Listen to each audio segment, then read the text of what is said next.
समानतेसाठी श्रम आणि त्याचा मोबदला यांचं कुठंतरी जोड झाली पाहिजे. म्हणजे एक समानता आली पाहिजे कुठंतरी त्या दोघांमध्ये.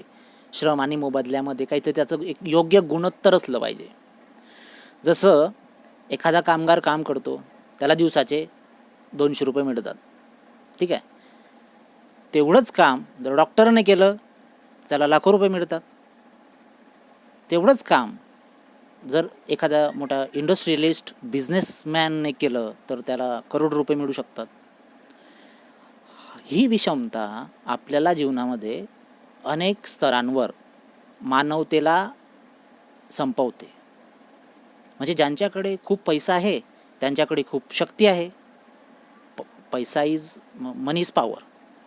तर ती शक्ती ते अशा कामांसाठी उपयोग करत नाहीत की ज्याच्याने मानवतेचं कल्याण होईल. नाही, ते अशा कामांसाठी उपयोग करतात ज्याने त्यांना वाटेल की त्यांचं कल्याण होईल किंवा त्यांचं योग्य जे काय असेल ते त्यांच्या कामासाठी ते वापरतात. जसं आपण बघितलं तर भारतातले उद्योगपती म्हणजे मोठे इंडस्ट्रियलिस्ट म्हणतोय मी, ते त्यांचे घर बांधण्यासाठी, लग्न खर्चासाठी, सोहळ्यासाठी किंवा त्यांच्या ऐशोआरामासाठी सर्व पैसा हा खर्च करत असतात. आपल्याला वाटतं त्यांचा पैसा आहे, त्यांनी कमवला आहे. नाही, तो त्यांनी कमवलेला नाही आहे. तो पैसा सामान्य जनतेने, सामान्य कामगारांनी काम करून कमवलं आहे. त्यांनी फक्त मॅनेज केलं आहे प्रत्येकाला. त्यांनी एक सिस्टम पाईपलाईन तयार केलेली आहे की त्याच्यामधून गरिबांचं शोषण होतं आणि श्रीमंत अधिक श्रीमंत बनतो. ही एक सिस्टम तयार केली आहे. ही जी व्यवस्था आहे, भांडवलशाही व्यवस्था, ही खूप अन्यायकारक आहे. कोणासाठी? 90% लोकांसाठी, 99% लोकांसाठी. फक्त 1% लोक जे वरती असतात ते राज्य करतात आणि खालची जी लोक आहेत त्यांना शिक्षण, आरोग्य, त्यांच्या बेसिक नीड्स ज्या असतात त्या मिळत नाही.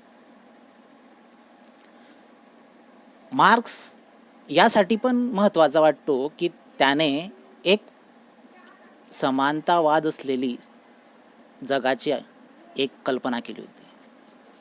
म्हणजे प्रत्येक माणूस समान असावा, त्याला समान अधिकार असावे, त्याला समान न्याय मिळावा. तो जर श्रम समान करत असला तर त्याला संपत्तीही समान मिळावी. किती छान विचार आहेत. जर का बघा, जर प्रत्येकाने म्हटलं की मी टॉपच्या 1% जाईल तर ते शक्य नाही. का? कारण आपण एक थिअरी समजा असं पाणी असतं, ठीक आहे. एक जमीन असते, समजा जमिनीवर जर उंच भाग आहे, ठीक आहे. जेवढा उंच भाग आहे तर काही खड्डे पण असणार आहेत, बरोबर आहे. तर ते जे वरचे डोंगर असतात, समजा आपण त्यांना कॅपिटलिझमचे ते भांडवलशाह समजू, आणि जे खड्डे आहेत ते आपण सामान्य माणसं.